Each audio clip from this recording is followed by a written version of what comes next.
Yes. Yes, my brother. Yes, my bro. What's going on, man? What's going on, Hey, man. Yeah, Throwing the colours. Yeah. Oh, man. Throwing Actually, I should have. You know what? Actually, you're right, man. I should have put on my. Yo. Oh, man. I'll put it on next time, man. I'll put it on next time. Is no one else coming? I don't know, man. I think this was caught everyone at a bad time, man. I know that Dre, he said he had to take his dad to hospital. So, I know that Warren turned around and said in the group that he's like, crap, I'm not even back home yet. One geezer, Marcus turned around and says that, got to put the youths to bed. So, yeah, it's going to be icky to begin with, but it'll get better. It'll get better. Sure. I'll see if I can grab one more person. Yeah, man. But I don't know if you'll come on those still. I'll see. If not, man. So what's it called, man? Did you anyway? Welcome to the Blackopolypse Football Premier League show, man. Whatever, man. We don't know. We ain't got title yet. Arsenal fan, Black Ops. Yeah. Monday night special. So, man. Did you watch the game yesterday? Yeah, I watched the game, man. It was absolutely an amazing result. I'm still buzzing over it, man. I just love it when we get a result like that. But what I loved so much is that we just dominated, man. We dominated them. We was all over them. Our press, everything was just on point that night. We was hungry and we looked like we was on it, man. I loved it. I want to know, how did you watch the game? You know, I actually didn't catch it, man. You know, I'm actually, to be honest, remember I told you before, and it's really bad to start a football show, man. I'm not really up to date because I've been busy. But I'm going to start. Yeah, but I'm going to start getting back into it now that we're doing this because I'm going to have to get my knowledge back up again. Right. But I've been following it and keeping up to date with stuff and how things are going. I thought also started off really well this season, but lately I mean, it was a little bit of a drop off. I think this is a good result, but coming off the back of a couple of bad results, and apart from the one against Dundalk, or what do you call it, Dundalk, this Irish team, man, that was a good result. I think it was 3-0. The youngsters played. And then you got obviously this result against Manchester United, which was really good, 1-0. But there was a lot of results in between that weren't very good. And I was like, oh man, what's wrong with this team, man? So I think what happened was Mikel tried to. I think he got Partey in, and he thought, right, now we've got Partey in. Now I'm going to go to a back four.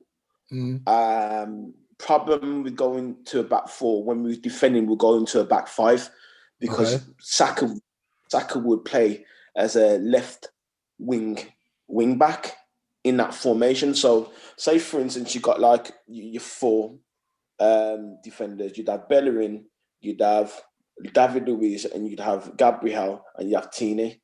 But then you'd have the five, which would make Saka, when we're defending, he would kind of come into a wing back role, and then Gabriel would be the sweeper of the three. He would be the spare man, and then you'd have David Luiz and Tini just next to him. So it would be a back five.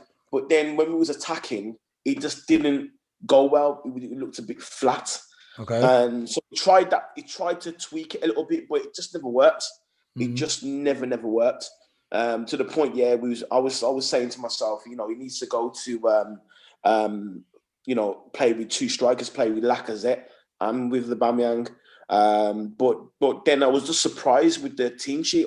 I was surprised that he went back to a back three, and he played a 3-4-3 formation with Willian and Lacazette and Aubameyang up front. So when he did that, now I was like, oh, wicked! You get me? This is.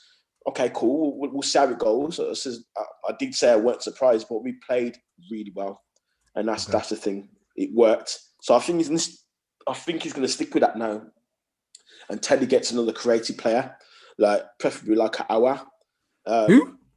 Awa. Awa. He plays for Lyon. We was that close. We was that close from signing him on deadline day. That close. Okay. He didn't go through because the brother, who's his agent, was asking for crazy amounts of money for agency fees. So it didn't go through, unfortunately. So that was that. All right. So okay. So how do you think it's? So Arteta, this is his first full season, isn't it? This is first full season. I do know that, when we played Liverpool and we lost to Liverpool. Yeah. We played City and we lost to City. The big teams, the so-called big teams.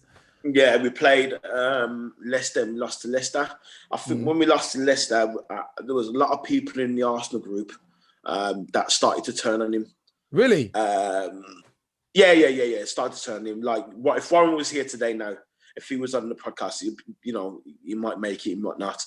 But when Warren comes on here, we're going to be having some big debates about, the situation with Arteta. Yeah. This is the reason why I wanted to have this little thing every week where we talk about Arsenal. But yeah, they started turning on him. Dre was turning on him. People talk saying that he wants to be like Pep, but he's not Pep, and this, that, and the other. He licks Pep's arse and this. And I was thinking, nah, he's trying something. He's trying something different. Yeah. To get maximize the results, but obviously it's not working.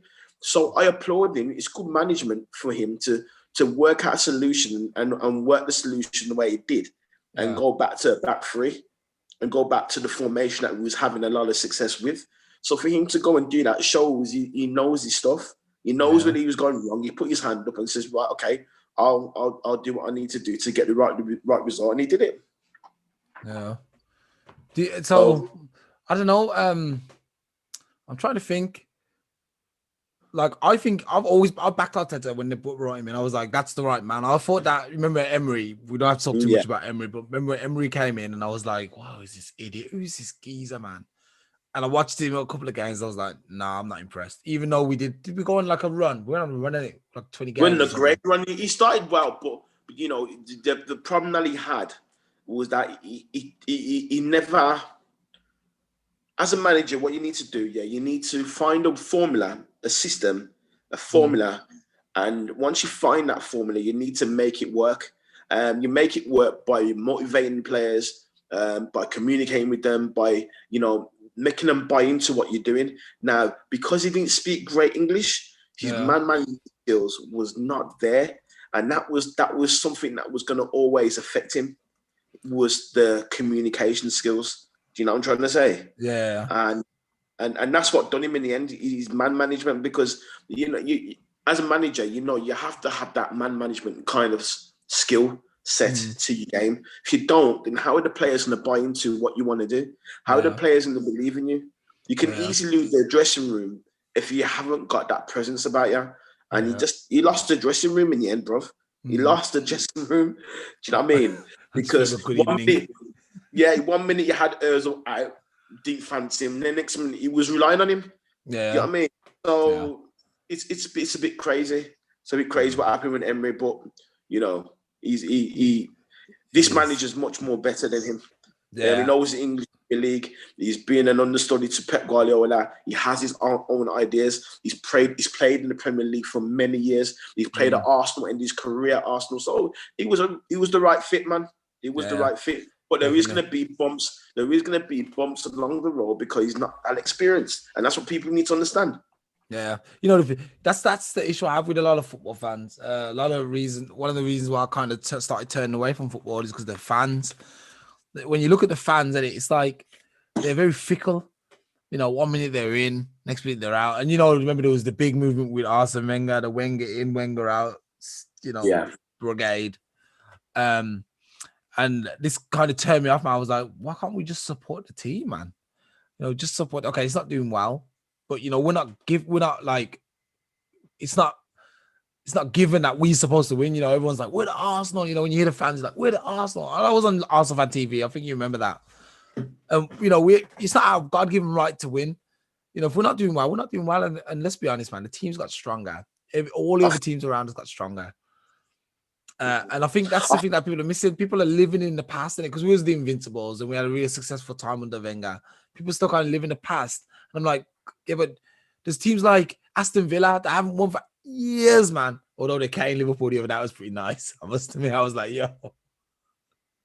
And then you got like obviously like Everton, talk about the scum down the road, and you know, they've not won anything. You know, even Liverpool, look, they've won the first time they've won but then again, they've been winning European trophies, so I guess they get kind of like, you know, oblige.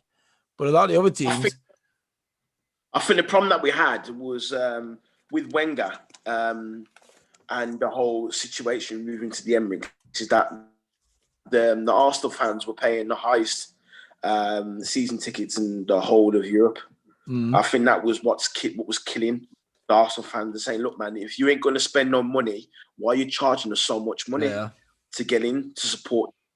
And that was where, you know, AFTV started off from, was from that basis where they was able to voice their opinion, because Arsenal fans just got very frustrated. There was lighter in regard to, you know, the club's man said Wenger's got money, and Wenger turned around and said, I've got him. And then the Arsenal fans would turn there thinking it's Wenger because he ain't spending the money, 40 million. You know what I mean? I remember reading the papers and seeing Wenger has 50 million to spend, and everyone's getting excited. Then we link with this player, then we link with that player. And all of a sudden we're getting a doo-doo player. And we're thinking, what the hell? So it was a very traumatic time. Then you know, towards the end, he started to, you know, have some money. And I remember and this was just one of the hardest moves that I ever seen. I started to scratch my head from this movement. I remember Gabriel, that Brazilian. Yeah. I liked him. He was good. I liked him. He was very aggressive. He was quick. He sold him to Valencia for about 10 million. I went, eh? And then he bought Mustafi for 36 million. Actually, and I went, eh? But saying that, Mustafi's still, isn't Mustafi still at Arsenal? He's still at Arsenal, Mustafi. He's got one more year left on his contract, but he still plays. We know that this guy is not. Doesn't he still play? No, he doesn't play. He doesn't play anymore. He's not first choice. He's not second choice. He's probably third choice right now. He's out of the team now. Yeah, obviously. I don't know if you've seen what happened the other day. I'll get back to my point with Wenger in a second. But we played Leicester the other week. And it was 0-0. And David Luiz unfortunately got injured. And when he got injured now, he had to bring on Mustafi. Yeah. Now Jamie Vardy was on the bench. Soon as Brendan Rodgers said that this Mustafi was coming on the pitch, you know what Brendan Rodgers did? He brought on Jamie Vardy. Really? And soon as Vardy came on the pitch, Leicester made a break down the right-hand side, which is going to be our left-hand side. Yeah. Mustafi was nowhere near Gabriel. Nowhere near. And then Jamie Vardy scored. It was a 2v1 situation, and Leicester scored, and Mustafi was nowhere there. So, you know, he was. People say, "Oh, you can't really blame him," but yes, we can blame him, because you're supposed to be close to your centre half partner. You're supposed to be there next to him, but you weren't. So, you know, this guy, when Wenger brought this guy in, I was just like, nah, I can't believe it. But what made me lose faith in Wenger is when he was supposed to buy Kante, you know, left on the Premier League, and obviously Man City had come for Riyad Mahrez, so they bought him. We could have got Kante. Do you know who he bought? Do you know who he bought? In the first player he bought in, Xhaka. Shaka. I mean, the thing is, Shaka's pretty good though, man. He's pretty good. I mean, he's not better. He ain't a Kante. But ain't no Kante. This is what I'm trying to say. And we paid more for Shaka than what Chelsea. That's true. From then, I was Wenger out. You're not making the right moves, and that was that. Well, another thing I want to talk about is Al Neni, the resurgence for Al Neni, because he was a guy who was left out by what's his face, Emery. He got left out completely. He was completely sent out unknown, and I was like, Al Neni, man, it's a workhorse, man. But I know yesterday he played really good yesterday. He was all over the place. He was like, woo, woo, woo. And I was like, Al Neni, man, the Egyptian Kante, man. I am so proud of this man. I'm proud of him. Because when he first came to Arsenal, I knew he was good. I knew he had the technical ability. But when he came to Arsenal, he just looked a bit leggy. Does that make sense? Yeah. He looked like he was a bit lightweight and leggy. And so I weren't really feeling him. Like he didn't really affect the game. I just didn't think that he had that. I think he was a bit lightweight. That's what I thought. But he had the technical ability, but he weren't affecting him because things were going wrong for us. A lot of flat went his way. Yeah. Fair play to him. He went out on loan in Turkey last season. Yeah. I think it was Besiktas or something like that. I can't remember the name of the club. Besiktas. But he went out on loan. Yes. He went out there on loan and he bossed it over there. He bossed it. He was one of their main players. Okay. And the guy's come back now and he's put a bit of size on. Like he's not leggy no more. Yeah. He's not leggy. He's physical. He's powerful. You know, his runs are powerful. You can see that when he goes into tackles, he's winning them 50-50s. And he was just immaculate. Yeah. Immaculate. Now, what the problem that El Nenny's got, is he's got to prove himself all over again now, Arsenal. Yeah. And which he is doing. And he's got to get respect. Now, the manager's respecting him from when he's keeping that Xhaka. That is a big statement. Yeah, sure. That is a big statement. And him and Partey are working. How old is Alan now? I think Alan is about 27, 28. Oh, so he's still younger, so we've got a couple of years still, man. If you can keep it up. Yeah, man. Like he's awesome, man. He's gonna be one of them stories that you have where a player comes to Arsenal and doesn't really work out, then one day it just clicks. Yeah. And then he turns it all around, and that's Alan Nenny right about now. That's good, he's a maestro, and he's got my respect now. He's got my respect. Put it that way. Hey, welcome, Simon, man. How you doing, guys, man? Simon is he's not an Arsenal fan. He's a United fan, so it's perfect to have him on the podcast. Because, okay. You know, thanks, man, dude, for joining us because we can. Resident Liverpool fan in the house, man. Resident Liverpool fan in the house, man. Where? I've adopted a new team, man.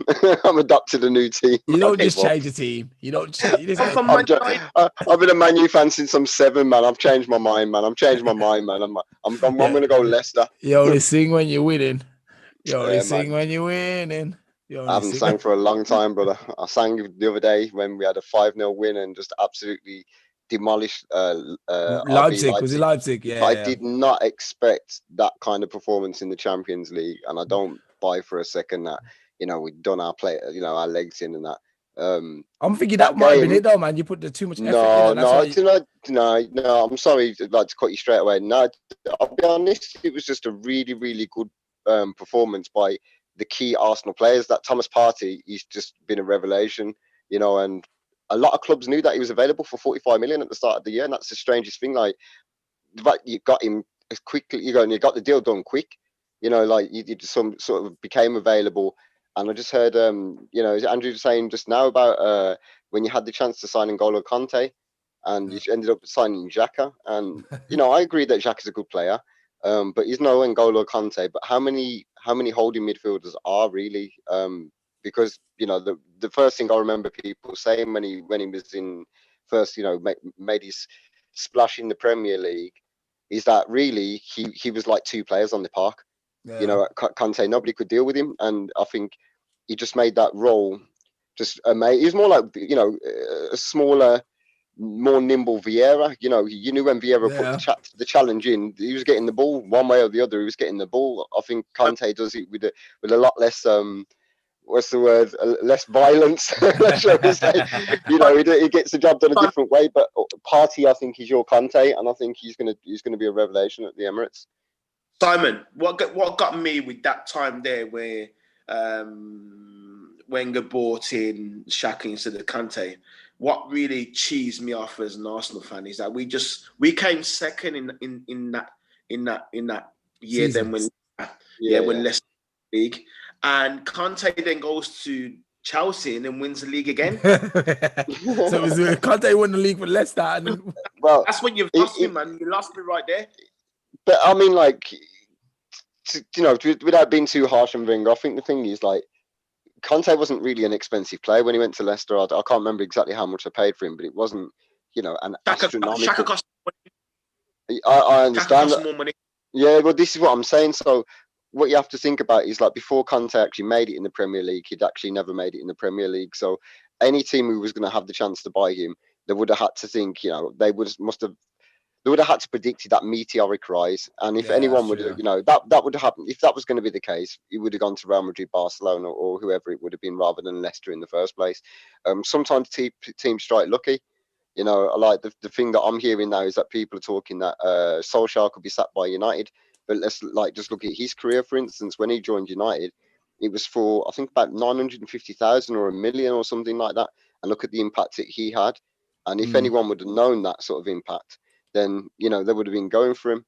And then you look at the other end of the spectrum, and then you've got players like Phil Jones, who was really overrated for Man United, now who's stuck on 100 grand a week or something, and they can't shift him because no one can afford his wages and no one believes in him as a player. So I mean, and the same with Özil. I guess at Arsenal, you're paying him best part of 350 bags, man. That's what I'm calling it. Yeah, 350 grand a week. That's ridiculous, but at least we're going to come to Ozil a bit later. Football. That's nothing to do with football, by the way. Yeah, we're gonna come to Ozil later, and we're gonna go down a little bit before we get to Ozil, because his story is a podcast on itself, man. Really, what you think's happening to him? All right. So, what was you talking? You saying something before? You was trying to make a point, though. Who, me? Wasn't you guys trying? You were trying to make a point before. I was trying to say personally, I think that Thomas Partey is Arsenal's Conte, and I think that you're going to really, really learn to, if you're not already. I think he's better than Conte. He's listen, that's a bit quick. I think that's too fast, man. No, man.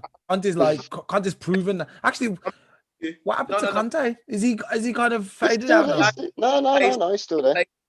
He's played. The difference between Conte and Partey is that Partey, right, he can be a CM, he can be a DM. He could even be an AM, attacking midfielder. He's got a better all-round game than Conte. Conte is the best at what he does. And he's a holding midfielder. He stays in front of the back four, and he protects. He seeks and destroys. That's what he does. Where Partey now, technically, is way better. Way better. Spraying balls around left, right, and centre the other day. His touch was really, really good. And to be honest, as a United fan, like I said, I think with a lot of United fans, what's kind of happening is we've already written off every season until we're proven wrong at the moment, just because of the way the club's being handled, the Glaziers, the fact that there's more money pouring out of United and going over to America to bolster their Tampa Bay Buccaneers or whatever they own over there. And it's like us. That's what we're doing. So we share that sort of thing. And I think, to be honest, if you look at the plight of both clubs, it's not too dissimilar as well in the last few years, even in terms of achievement. Look at where we was, say, 10 years ago as clubs. Like, we were like the dominant forces in the league, both for us. It was our rivalry. It was our rivalry. 2010. I'm just still up there in 2010, though. But, probably a bit. But I mean, the rivalry was Arsenal, Man U. When we're talking about who was going to win the title, when we look at those golden years, going back from, there's just so many. I mean, I remember even like the Ian Wright days, man. You know what I mean? And then obviously the early Bergkamp days. You know what I mean? All these players like Man U.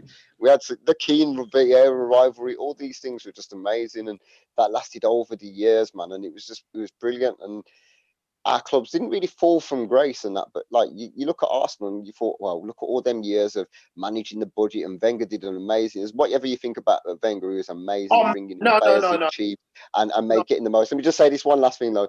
But the thing that was most sad about Arsenal, and I think this happens with a lot of clubs, when they had the chance then to really push on, and that would have been when you moved into the Emirates and you started paying. And I know you've got debt still to it, but I mean, like, there's no more debts. No, there you go then. There you go then. You've paid that stuff off. You've got this, lovely stadium. You've got all this infrastructure now. Now we need to push on. Where's the ambition? And that's the thing. Like Liverpool and even clubs like Everton now. You got Tottenham spending. You got all these clubs spending. And Arsenal and Man U seem to be like, they seem to be by the Wenger and Ferguson code still. We've moved on from that. We've got clubs owned by billionaires who are not going to do this one season. They're going to do it every single season. They're going to do it when something Chelsea's goes model. wrong. Exactly. So Chelsea now, all right, then, so they haven't got a Saudi prince, but what they have got is a Russian oligarch, and it's the same thing when it comes to spending. No one at this moment is going to pour £1 trillion into football. So these teams are going out spending £1 billion here and £1 billion there, like it's water. And then you got clubs like Man U saying, "We're going to try and balance the books." Well, from my point of view, you got rid of Smalling, who was probably a better defender at the moment than the way that we're playing in defence with Lindelof and Maguire. Man U, especially playing against Arsenal, needed to put Tuanzebe on the pitch. He was the only person who would have had any chance of being able to do anything at the back. And we just had a couple of bloody posts. It's ridiculous. So I'm looking at seeing where we're going. It's just a shame. We're on a decline, both clubs. Okay, so Sai, did you think Manchester United deserved? I don't agree. Actually, I'm going to take it back. Man U are on decline because of the way the infrastructure is. I think both clubs are on decline infrastructurally, and that they need to change the way it's going, because it is poisonous for both clubs. I think in terms of the managers, I think Oli could actually, I don't think he's qualified, but I think he could be a great manager if they backed him. I think Arteta is naturally a manager who's going to have an amazing career. He's going to be another Pep. We're going through a transition right back now. That's the difference between us and you guys. Like you guys, for the past, isn't Oli been there about the same time though? Oli, he's been there for about 2 years, hasn't he? Yeah, he's been there probably. It's not the same. So why wouldn't you agree anyway, Andrew? Why wouldn't you agree with what Sai says?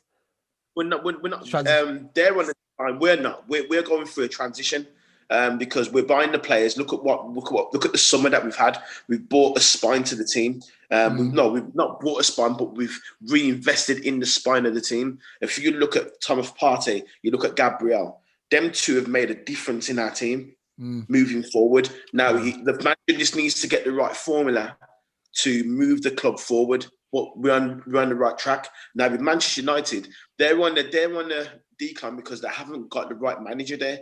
Talk about Oli. I don't think Oli is that good. To be honest with you, if you look at the situation with Mourinho was there. They didn't give him the money. They didn't back him. Well, they backed him for one season, and they got him to second place. But when it was a case of I need more money to win us the title, no, they started to backtrack, and they didn't support him. Why is that, Andrew? You've got to think about why that is, and the pattern's been proven. I watch another football show. I'm not going to call them out on this show, but I watch another football show, a Man U show, and I watched the whole structure of the club. I watched one of the structures, the way the structure of the club is, and it showed you the breakdown. And what happens is if Man U actually achieve their goal and actually make it into the Champions League, they take away that investment. It's almost like we'll take a guess that we're going to get the money from the Champions League and hope to have a good run and hope to qualify next year. Probably if they have 2 years in a row, they'll think, we will invest.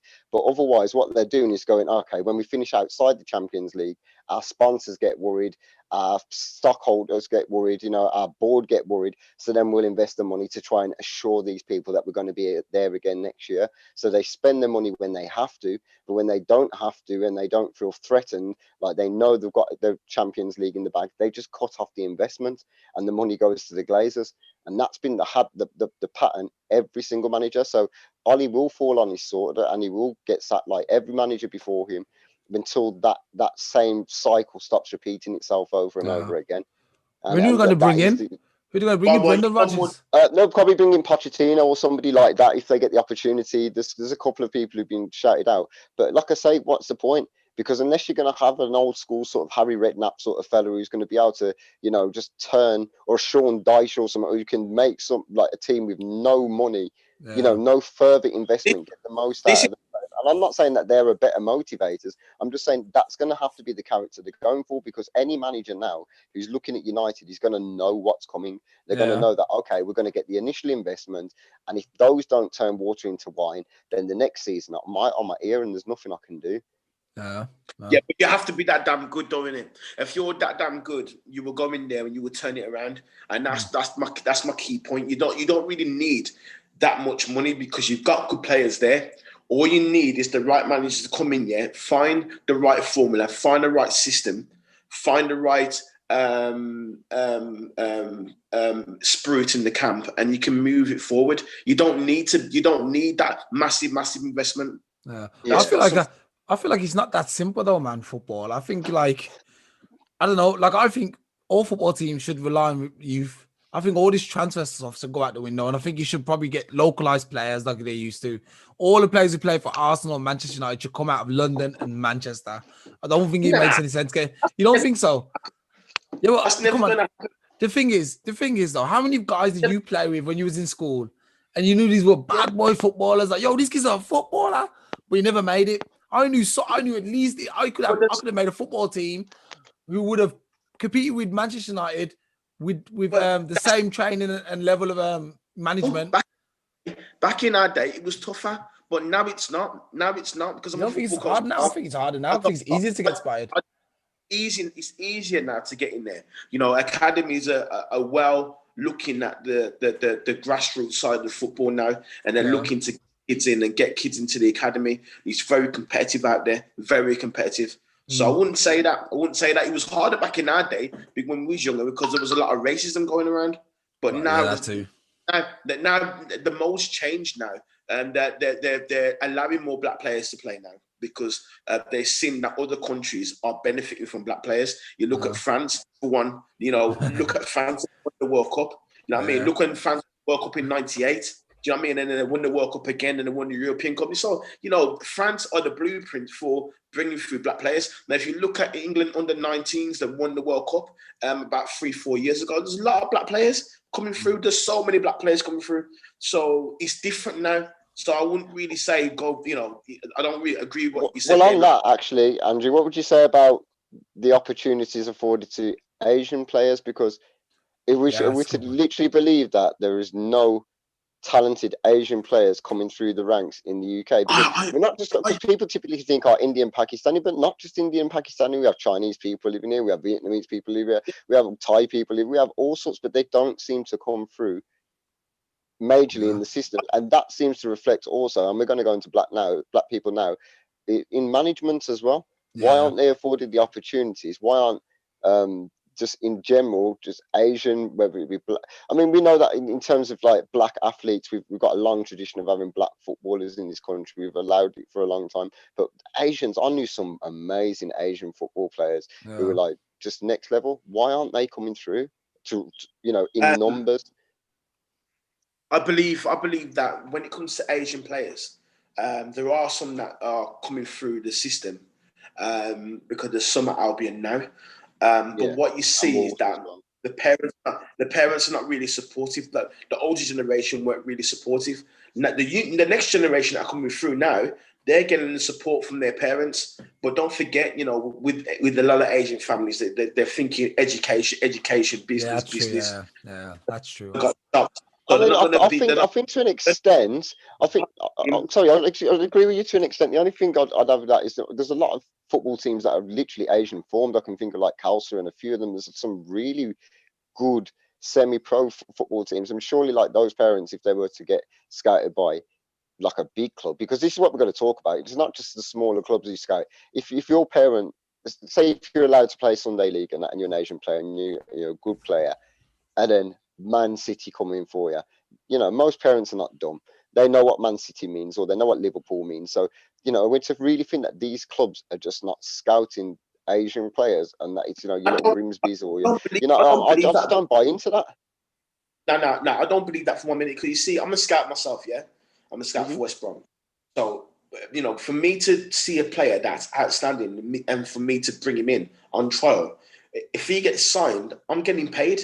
Do you get what I'm trying to say? So it's not a case of that, you know, that it's stereotyping or anything like that, because it's not. It's if a player is good enough, they'll get through. It's simple as that. Football, when it comes to results or developing or even coming through the academy system, that is what, you know, academies want. They want the players to come through. Do you know what I mean? And if you look at West Brom at the moment now, their academy system is the best in the Midlands.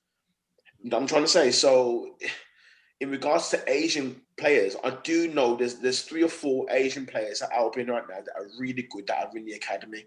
But again, it's the level of what you're playing at, because you can say Sunday League football, but Sunday League football is not nothing, can you? You're playing like Saturday League football. What level are you playing at? You know, it all depends on the level that you're playing at. You need to have somebody that, or a team, or someone that's knowledgeable about the levels of playing, and pull them in the right team, pull them with the right clubs. If you find someone that's good, you need to put them in the right club. So it's all about what you know to get a player in there. So if a player's good, if he's playing Sunday League football and he's killing it every week, he's not going to get spotted playing Sunday League football, because Sunday League football is nothing really.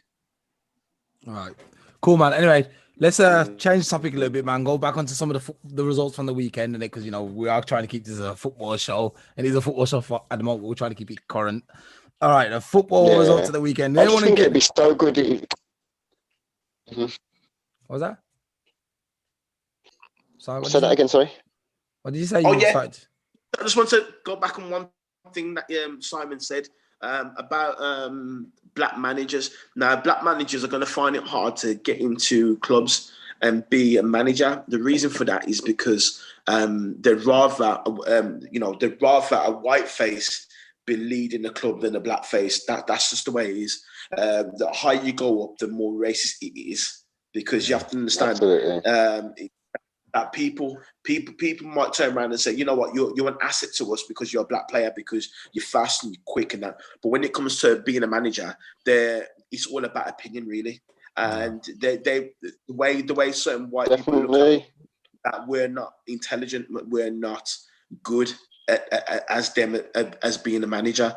But if you don't believe me, look at Frank Rijkaard. Frank Rijkaard got the Barcelona job. He's never had a top job since. I look at the way Darren Moore was sacked from West Bromwich Albion. That's tragic. That was so tragic. He overachieved. He didn't even. They were second when they sacked him. Brutal.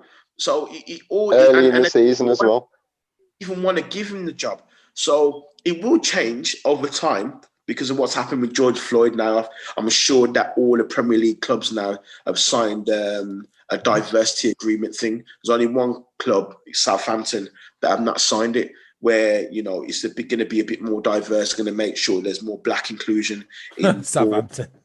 Things like that. But it's only Southampton that's not really signed it, but all the other clubs have signed it. So we are moving forward. We are moving in the right direction, but there's still a long way to go. Yeah, sure.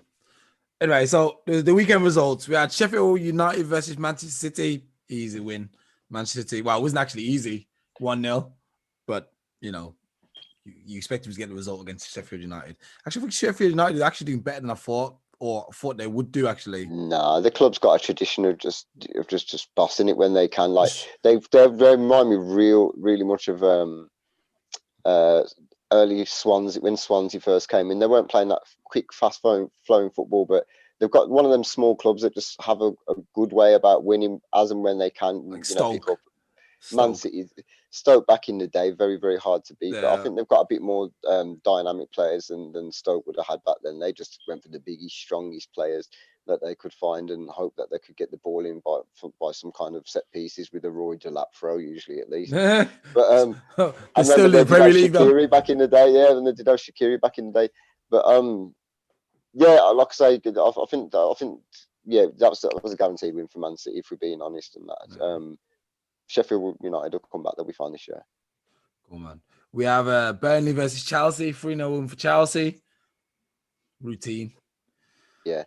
Good game for Mason Mount, and that Ziyech sort of got a game in the Premier League. Scored a goal. Looked really, really good. I'll tell you what, I'm really impressed with James at right back. I think he's playing out of his skin at the moment. Doing really well. Another young English talent, and that's so doing really well at Chelsea. Okay. But the rise of Mason Mount is brilliant at the minute at Chelsea. Cool. And then everyone's favourite team at the moment, Liverpool. They won 2-1 against West Ham. And then I'm not talking about Liverpool because I don't like them. Actually, I got to be inclusive. Liverpool are a good team, man. They're a really good team. And let's be honest, even if you don't like Liverpool, their manager is top class. Jurgen Klopp is such a, he's an all right guy. You can't not like him, He's amazing. Even when he's at Dortmund. Very interesting as well because they came back from a losing position because I'm sure they was losing 1-0 and then they got back into the game from a penalty, and then he brought on Shaqiri and Diego Jota, they look good.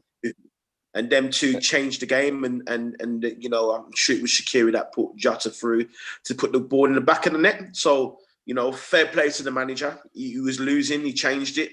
He's got Shaqiri fit again, playing well. He came on the pitch and he did the business. And Jota, what a signing! 35 million for that. And I'm sure he's like joint top scorer. He's doing well, man. He's doing bits and bobs. And Firmino, what's happened to Firmino? He's just disappeared. He doesn't want it no more. What do you think? Favorite to them to win the league? What do you think, Liverpool? Do you know? I think it's going to depend on. Yeah. Between them and City. What about Chelsea? Next season, I think Chelsea will be more of a threat next season. I think they're going to have to bed in. Players are bedding in well. I think Frank's doing a good job in that. I think he's where Chelsea are doing what Man U should have done. They should have reinvested, kept on supporting the manager, and they would have been fine. But I think Chelsea are going to be good under Frank's stewardship. Like, the club trust him, and the players will trust him, and the fans will trust him, so he'll get the most level of respect at Chelsea. Come on, Simon. And all the backing. Come on, Simon. Come on now, Simon. He got them in the Champions League. He did his job. They didn't spend the season before that, and they gave him a load of money, and he just bought a load of young players to take Chelsea to the next dimension. And that's I'm saying he's amazing. I think he's amazing. I think he's done a fantastic job. He's just figuring it out now. He's just figuring out what to work with, and he's doing well. He's doing well. Fair play to him. So they'll probably put it off. Moving on quickly. The team I thought, actually looked at the stats of Aston Villa, and if they would have won their 2 games in hand, they would have been top of the league, 2 points clear. But unfortunately, they lost again. Well, they lost not again, but they lost against Southampton, which is kind of strange. Danny Ings, man.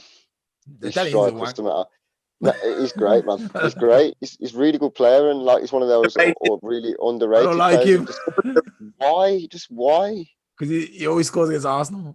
He scores against everyone. The guys, if you looked at his form, like in general, like this guy for minutes on the pitch, I bet you that nobody outdoes him when it comes to minutes on the pitch, let alone games. If you like, he's amazing. He's just one of those players who, as well, he's great. Came back from a very nasty injury. Very nasty injury. That's just kind of weird because Southampton were obviously 4-0 up, and that's when Villa started playing, and then they pulled it back to 4-3. 90th minute they started playing. Yeah. Scored 2 goals in 90th minute in extra time. Okay, then we had Newcastle Everton. Newcastle won. And Newcastle doing any good actually this year? They remind me a lot of United. It doesn't know about you, Andrew. Like with the kind of fact that the players know that they're on their own when it comes to the board. Mike Ashley's never really going to support them big style of that. But like they've got a manager in Steve Bruce actually who is a motivator. So that was a really good 3 points for Newcastle. I know there was at home, but like Calvert-Lewin's in fine form. I know there was without James Rodriguez as well at Everton. But they've got some good players, Everton, without them. And I think what you saw is that Everton will be like Man U this year, where they can put out an outstanding 11. But once we start, getting a couple of injuries, Everton will be much like United, where they haven't got that much to fall on in reserve. I'm very impressed with Newcastle because Newcastle they've made a steal in buying Wilson from Bournemouth. That's a steal. Signing. That's a good. They got Fraser before that as well, didn't they? Which was another good one. Fraser on a free transfer. Now that is a steal, and they've also got one player that I love, Maximan. I love him. I think he's an awesome player.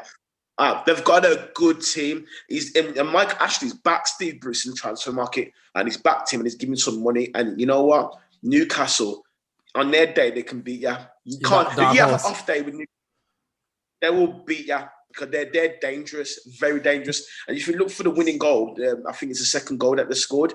Who linked up? It was Fraser and Wilson. Linked up again, scored a goal. So 3 points for Newcastle beating Everton. That game is always going to be a 50-50. Everton away from home, going to Newcastle. Always going to be 50-50 because Everton made it look good. They were top though, innit, Everton? They bought at the same time. At the same time, you don't know how really good they are yet. Yeah. So He's a big judge. Yeah, but they were top going into that game, so it was really theirs to lose. Let me see. Tottenham versus Brighton. I'm going to try and be non-biased. Tottenham, they won 2-1, undeservingly, of course. Hey, Simon. Hey, Mourinho can do it, can't he? Well, no. He Mourinho, he has a good one season, as we know, and now that's it. 1.5 seasons he'll do well. This is his first whole season, isn't it? Most managers in their first whole season. So we're gonna wait and to see what happens at the end of this season. The next season, the wheels will start coming off and they'll be gone. I think we just need to be honest. I think we're all football fans here. We know that Mourinho's a top quality manager. The problem, like I already said about Man United before, is exactly what Andrew alluded to in that, they never back Mourinho in the transfer market. And when you've got a world-class manager who's used to and is driven to win trophies, and you tell him, well, I'm not going to back you in the transfer market, it's a recipe for disaster, especially with someone outspoken like him, because he'll be in that boardroom every 2 minutes saying, you need to do this, you need to do that. And Mourinho is much like Trump. If it goes wrong, then he'll point fingers anyway. It'll be anywhere except himself. And I'm not taking away from him. The club didn't honor what they probably, even said to him. And for the club and for Mourinho, it was best that he went, because what he was doing is they're going, if you're not going to back me, then I'm going to resort to this level of football where the club can't be expansive. We're going to have to be defensive, compact, and play on the counter attack, which wasn't the Man U philosophy. And like I say, it didn't suit the club, and it frustrated the fans.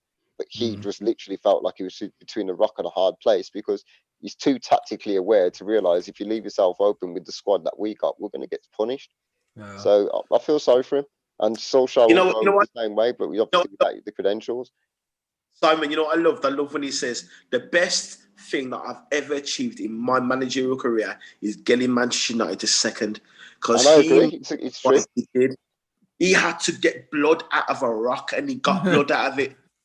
He got blood out of it. That's quite an achievement, actually. That's reminiscent of. Sorry to cut you there, Wayne, but if you and Andrew, if you think about the last Ferguson season where he managed to win it on goal difference. Do you remember? Our boy won it for you guys, innit? Yeah. So that, if you think about that season for Fergie, to me, was much like that season that you've just mentioned with Mourinho coming second. Fergie got those aging horses just to do it one last time. Literally, if they would have played one more league game, it would have been over. There was out of steam. And then obviously after the transition with Moyes and Van Gaal and all this business, and by the time Mourinho set in, the rotted long set in with United, and that culture of just not being the old Man U of old, and that's what happened to Arsenal for a while. Let's not forget as well. It just disappeared. The passion seemed to, as Cantona would say, the je ne sais quoi or Henri, you know what I mean? Where's the va-va-voom? You know what I mean? It's gone. You know what I mean? Other cars are available, Renault, you know what I mean? But I mean, it's just one of those things where I feel really, really sad as a United fan now. I feel like my club has lost its identity, because I'd rather it go gung-ho, all or nothing, and try and go out there and just give the fans what they want. You know what I mean? What's the worst that's going to happen? Finish outside the Champions League. But when you watch all these lackluster performances, and it's just almost like, oh, sorry, did I ask you to move your leg one after the other to go and get the ball back? I'm really sorry, you're only on 200 grand a week. That's what it feels like, and it's horrible. And then you're looking at teams who are, look at Leicester, for instance. Yeah, winning, by the way, whatever. Yeah, they've just got this very simple formula of having good pace on the wings, having some obviously people like Vardy, or even the players who didn't quite make it, like the Silimanis and these kind of people. They were good players. They were good focal points to have up front who were going to knock in the goals. Look at this guy Iheanacho or whatever. He's all right, but they'll get the most out of that player. Man, you've got world-class players and can just about get them to get to the training ground, to get to Carrington, to be asked to put in a shift. And if you look at have anything left by Saturday, it's ridiculous. If you look at the table now, you're actually 15th in the league. I think we're overachieving. But you know what? I've actually got a game in hand. So you're on 7 points. You play your game in hand, you're on 7 points. That would take you up to 11th, innit? Pretty much. Wow, 12 goal difference. Yeah. So So that it isn't that bad. You know what I mean? He's still early on in the season. I wouldn't really panic. Actually, no, I think 7 points is a massive gap already at this stage of the Reminiscent season. of what we've seen over the years. Yeah, That's a massive gap. That you are not going to pull that back. You're not going to win the look, league. we're not going to win no titles with it. But I think Andrew's right. Like, it's too early to say you can't get a Champions League finish or something out of it. I'm just saying, look, as a Man U fan, what do you want to see? Like, as any big club wants to see, it's horrible to watch your team go down without a fight. It's a different thing, whether it be short term or long term. I want to see Man U put into a game against Burnley what they would put in against Barcelona, because they're not in a position of comfort, of strength, where we're looking back at win after win after win. If they look at their form, they need to look at themselves in the mirror. Like Evra did a brilliant piece where he just cussed down the club, and he really broke it down and said, look, there's nothing there. Like when we used to be players, we had to feel that pain after every defeat. We had to get up and work harder. We had to want to give more to the team. And then when I watch Man U, I go, okay, well, where's that effort? You're always 2 feet behind the ball. When you're jumping up with the defender, it's almost like I can't be asked. You know, it just seems that if there's anything good in the team, the negativity of everybody around them seems to get sucked out of them. You get good players go to Old Trafford and they turn crap. Like what happens at the club? Like seriously, what happens at the club? Rubbish. Anyway, and the last game, Fulham versus West Bromwich. Fulham won 2-0. Fortunately for you, Andrew. Sorry, man. Looks like you're not scouting enough players. No. Listen. West Brom are doing an awesome job in regards to their football development. I'm telling you now, 50% of the players that played in that first team are academy players. Okay. Yeah. 50%. Their academy is absolutely booming. So it's nothing to do with scouting the players. It's just the manager's not been supported. You know what I mean? I know that Ngazi was sold under his nose. You know what I mean? He came out with it the last game they played. He says that, I had my player there 1 minute. I was assured that he was not going to get sold. And then he got sold. He's bad. He's terrible. So, he's not... What's his name? Bilic. Bilic's not really... Slaven Bilic. He's not Village, that's it. He's not really going to survive there, I don't think. I think West Brom will go down, which is a shame. But if they do go down, it's because they're not really backed the manager. That's the problem. And there'll be another good manager lost as well, to be honest, because he is a good manager and he's a motivator and he's got tons of experience and he's got Premier League experience and he's got national experience. He managed the Croatian national side, didn't he, for a while? And he's got, he's a good manager. He's one of them people you want to get good, behind it. And West Brom have done well to get somebody like him. You know what I mean? And like he came in under, difficult circumstances. He got the job done. He got them up and everything. Now it was time to back him, and I feel a bit disappointed for him. And I think it's going to be, maybe they had the approach that we'll have a look in January. I think a lot of smaller clubs do that. It's the wrong thing to do. Because the January market, especially in the COVID market, we don't know what that's going to look like. And even if players are going to be able to even, move around the way they have been, I don't know. But I'm saying, like, if we get a full season out of this, then January is not going to be a very cheap transfer window. And a team like West Bromwich can't move in that transfer window. They haven't got the funds, especially to play catch up, because the teams above them. Yeah, because who's going to be above them? Who's going to be the teams in 14th, 15th? We've got Man U, and no, I'm only joking. But by that time, who are we going to have? We're going to have people like Villa. We're going to have probably not West Ham this season, but say traditionally it would have been like your Villas, your West Hams, those sort of teams, Burnleys and stuff like that. Them teams are experts. I'm just saying in general. No, I'm saying I mean the smaller clubs. Then I mean in general, But you've got those. They're so good at overachieving. They're used to getting themselves out of them difficult situations. At that time of year, West Brom haven't been in the game, but back in the Premier League, competing like that. It's not the same place it was when it was difficult when they were here last time. It's a lot more cutthroat now, and these teams know how to pick up points, in the last days. And I'm really worried for them. All right, cool, man. Then we'll go down the table. So Leicester 1-4-1, by the way. What? Yeah, they 4-1. won 4. Yeah, Where's the goal scorers? Vardy scored 2. Go on. Wait. I'll tell you. Sorry, man. Do you rue the day you missed him, man, or do you think you made a good choice? No, sorry, wow, no, Vardy didn't want to come to this. Sorry, Vardy scored one. Yeah. Tielemans. He scored two. Tielemans is a good player. Barnes scored the first goal, and Dallas scored for Leeds. So, I just want to quickly run down the table. So you got Liverpool in first place, Leicester second, Tottenham third, Everton fourth. Obviously, they're occupying the Champions League spots. Fifth is Europe, so Southampton. Any other notable places? Arsenal in ninth, Manchester City in 10th, Chelsea in 7th, and of course Manchester United in 15th. And everyone else is where they're supposed to be, basically. Yeah, man, guys. You know what? We did our first show. Actually, I just want to end this show on the positive thing. Marcus Rashford, man, and what he's doing for the poor communities with his school dinner missions. I think that's absolutely awesome. And he's actually convinced me to subscribe to his Twitter because I really like what he's done as a person. He's a true humanitarian. He deserves not only an MBE, but soon he should be knighted as a sir. I expect him to be at some point one of the youngest sirs to ever exist.